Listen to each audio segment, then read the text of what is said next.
রাগের মাথায় আপনি সন্তানকে বললেন তুই মর, ফেরেশতারা বলল আমিন। তোর ভবিষ্যৎ অন্ধকার, ফেরেশতারা বলল আমিন।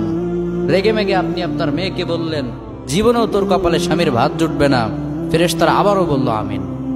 আচ্ছা, আপনি না সেই ব্যক্তি যে তার নিজের জীবনের চাইতেও সন্তানকে বেশি ভালোবাসেন?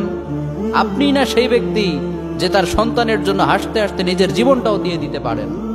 আপনি না সেই ব্যক্তি যে আল্লাহর কাছে নিজের চাইতেও সন্তানের জন্য বেশি দোয়া করে? তাহলে কি করে নিজের হাতে নিজের সন্তানের এত বড় ক্ষতি করতে পারলেন? Doesn't make any sense. Common sense বলতে কিচ্ছু নাই আপনাদের? আপনারা কি জানেন না আপনাদের রাগের মাথায় বদদোয়া করাগুলো ফেরেশতারা আমিন বলে?